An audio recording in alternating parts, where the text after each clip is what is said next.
ของการศึกษาธิการและกีฬาเมืองบาเจียงเจริญสุขจัดพิธีเปิดเรียนการเมืองระยะสั้นให้แก่ครูอาจารย์ศุกร์เรียน 2025-2026 ในวันที่20สิงหาคม 2026 ของการศึกษาธิการและกีฬาเมืองบาเจียงเจริญสุขได้จัดพิธีเปิดเรียนการเมืองระยะสั้นศุกร์เรียน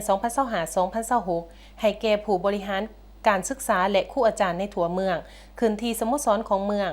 และสโมสรของการศึกษาธิการและกีฬาเมืองให้เกียรติเป็นประธานโดยท่านอำนวยเฮืองวงศากรรมการพรรคแขวงเลขาคณะบริหารงานพรรคเมืองมีห้องเลขาพรรคเมืองคณะประจำพรรคเมืองกรรมการพรรคเมืองหัวหน้าห้องการผู้บริหารการศึกษาครูอาจารย์และพนักงานรัฐกรแขนงศึกษาธิการและกีฬาเข้าร่วม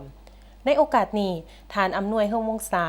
ได้มีคำเห็นและกล่าวเปิดพิธีอย่างเป็นทางการโดยเน้นให้บรรดาครูอาจารย์เอาใจใส่ศึกษาหำเฮียนค้นคว้าบทเรียนอย่างลึกซึ้งนำเอาความรู้ไปหมุนใส่ในเวียกงานและพัฒนาคุณภาพการเรียนการสอนให้ดีขึ้นจากนั้นในพิธีได้มีการผ่านเอกสารบทเรียนจำนวน6บทประกอบมีความรู้พื้นฐานเกี่ยวกับลัทธิมาร์กเลนินการเสริมขยายมูลเสือของศาสตร์ลาวการสร้างและบูรณะระบอบประชาธิปไตยประชาชนตามทิศสังคมนิยมแนวทางนโยบายการศึกษาของพรรครัฐการพัฒนาเศรษฐกิจติดพันกับการพัฒนาวัฒนธรรมสังคมและสิ่งแวดล้อมและจรรยาบรรณครูนอกจากนี้ยังได้ผ่านข้อตกลงของกระทรวงศึกษาธิการและกีฬาฉบับเลขที่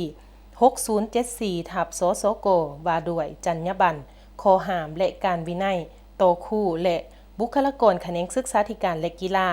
รวมทั้งกฎหมายว่าด้วยการศึกษาฉบับปรับปรุงเลขที่69/สพสลงวันที่11ธันวาคม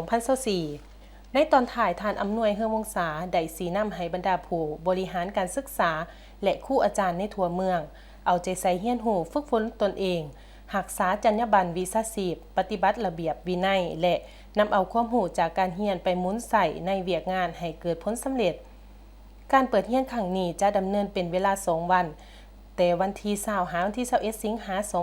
2026เพื่อเป็นการเพิ่มความรู้ด้านการเมืองแนวคิดจรรยาบรรณและกฎหมายให้แก่ครูอาจารย์เพื่อนำไปเป็นพื้นฐานในการปฏิบัติหน้าที่